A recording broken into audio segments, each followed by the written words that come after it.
ಇನ್ನು ಪಶ್ಚಿಮ ಘಟ್ಟ ಪ್ರದೇಶದಲ್ಲಿ ಭಾರೀ ಮಳೆ ಆಗ್ತಾ ಇರುವಂತ ಹಿನ್ನೆಲೆಯಲ್ಲಿ ಅಪಾಯದ ಮಟ್ಟ ಮೀರಿ ಹರಿತಾ ಇದೆ ಮಾರ್ಕಂಡೇಯ ನದಿ. ಬೆಳಗಾವಿ ತಾಲೂಕಿನ ಕಡೋಲಿ ಭಾಗದಲ್ಲಿ ಹೀಗೆ ಪ್ರವಾಹ ಉಂಟಾಗಿದೆ.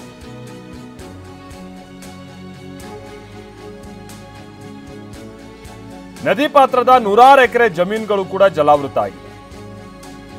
ಮೆಣಸಿನಕಾಯಿ, ಭತ್ತ, ಕಬ್ಬು ಈ ಬೆಳೆ ಎಲ್ಲ ಮುಳುಗಿ ರೈತರಿಗೆ ಇದು ಸಂಕಷ್ಟದ ಸಂದರ್ಭ. ಜುಲೈ ಅಂತ್ಯದಲ್ಲಿ ನೀರು ಬಿಡುತ್ತಾರೆ ಅನ್ನುವಂತ ಲೆಕ್ಕಾಚಾರ ಇತ್ತು. ಆ ಕಾರಣಕ್ಕಾಗಿನೇ ಬಿತ್ತನೆ ಕಾರ್ಯ ಮಾಡಿದ್ರು. ನೋಡಿದ್ರೆ ಈಗ ಜುಲೈ ಆರಂಭದಲ್ಲೇ ಜಮೀನು ಮುಳುಗಿ ರೈತರು ಕಂಗಾಲಾಗಿದ್ದಾರೆ. ಕಾರಣ ಅಂತಂದ್ರೆ ಈ ಬಾರಿ ಮಳೆ ಹೆಚ್ಚು ಕಮ್ಮಿ ಕಳೆದ ಬಾರಿಗೆ ಹೋಲಿಸ್ಕೊಂಡ್ರೆ 45 ದಿನ ಮುಂಚಿತವಾಗಿ ಆರಂಭ ಆಗಿದೆ. ಕಳೆದ ಬಾರಿ ಜುಲೈ 15ರ ನಂತರದಲ್ಲಿ ಮಳೆ ಶುರುವಾಗಿದ್ದು, ಆದರೆ ಈ ಬಾರಿ ಹಾಗಲ್ಲ. ಮೇ ಇಂದನೇ ಮಳೆ ಶುರುವಾಗಿದೆ, ಮೇ 15, 20ನೇ ತಾರೀಕಿನಿಂದ. ಹಾಗಾಗಿ ಸುಮಾರು 1 ತಿಂಗಳು ಮುಂಚಿತವಾಗಿ ನೀರು ಬಿಟ್ಬಿಟ್ಟಿದ್ದಾರೆ. ಬೆಳೆ ಎಲ್ಲ ಮುಳುಗಿ ಹೋಗಿದೆ.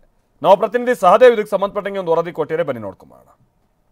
ಪಶ್ಚಿಮ ಘಟ್ಟ ಭಾಗದಲ್ಲಿ ಸುರಿತಾ ಇರುವಂತಹ ಮಳೆಯಿಂದಾಗಿ ಇದೀಗ ಮಾರ್ಕಂಡೇಯ ನದಿ ಕೂಡ ಅಪಾಯದ ಮಟ್ಟ ಮೀರಿ ಹರಿತಾ ಇರುವಂತದ್ದು. ಅದರಲ್ಲೂ ಮುಖ್ಯವಾಗಿ ಮಾರ್ಕಂಡೇಯ ನದಿ ತಟದಲ್ಲಿರುವಂತಹ ಬೆಳೆಗಳೆಲ್ಲವೂ ಕೂಡ ಈಗಾಗಲೇ ಸಂಪೂರ್ಣವಾಗಿ ನೆಲಕಚ್ಚಿ ಹೋಗಿರುವಂತದ್ದು, ಕೊಚ್ಚಿಕೊಂಡು ಹೋಗಿರುವಂತದ್ದು. ನಾನು ಕೂಡ ಈಗ ಮಾರ್ಕಂಡೇಯ ನದಿ ದಂಡೆ ಮೇಲೆ ಇರುವಂತದ್ದು, ಎಷ್ಟರ ಮಟ್ಟಿಗೆ ಇಲ್ಲಿ ನದಿ ರಭಸವಾಗಿ ಹರಿತಾ ಇದೆ ಅನ್ನುವಂಥದ್ದನ್ನು ಕೂಡ ದೃಶ್ಯಾವಳಿಗಳಲ್ಲಿ ಗಮನಿಸಬಹುದಾಗಿದೆ.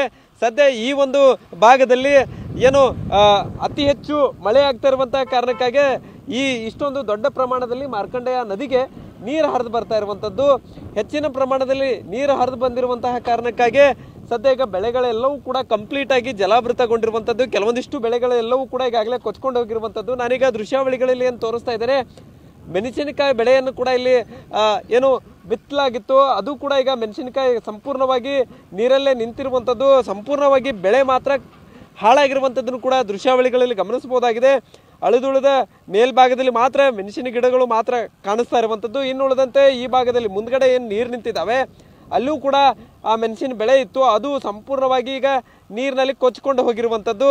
ಅದರ ಜೊತೆಗೆ ಇನ್ನೂ ಕೂಡ ಇನ್ನೊಂದು ಭಾಗದಲ್ಲಿ ತೋರಿಸ್ತಾ ಇದ್ದೇನೆ, ಕಬ್ಬಿನ ಬೆಳೆ ಕೂಡ ಈಗಾಗಲೇ ಸಂಪೂರ್ಣವಾಗಿ ಮುಳುಗಡೆ ಆಗಿರುವಂಥದ್ದು. ಈ ಒಂದು ಭಾಗದಲ್ಲಿ ಅಂದರೆ ಕಡೋಲಿ ಭಾಗದಲ್ಲಿ ಅತಿ ಹೆಚ್ಚು ಒಂದು ಕಡೆ ತರಕಾರಿ ಬೆಳೆಗಳನ್ನು ಬೆಳೀತಾರೆ, ಅದರ ಜೊತೆಗೆ ಕಬ್ಬನ್ನು ಕೂಡ ಬೆಳೆಯಲಾಗುತ್ತೆ. ಆದರೆ ಈಗ ಕಬ್ಬಿನ ಬೆಳೆ ಕೂಡ ಈ ಒಂದು ಮಾರ್ಕಂಡೇಯ ನದಿ ನೀರು ಬಂದಿರುವಂತಹ ಕಾರಣಕ್ಕಾಗಿ ಸಂಪೂರ್ಣವಾಗಿ ಜಲಾವೃತಗೊಂಡಿರುವಂಥದ್ದು.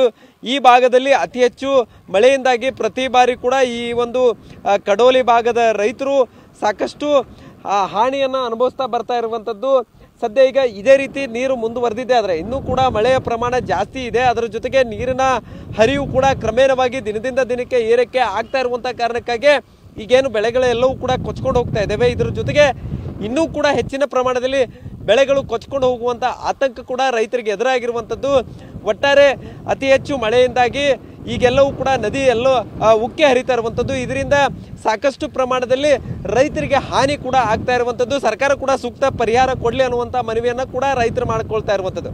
ಕ್ಯಾಮ್ರಾಮನ್ ಪ್ರವೀಣ್ ಜೊತೆ ಸಹದೇವ್, ಮಾನ್ಯ TV9 ಬೆಳಗಾವಿ.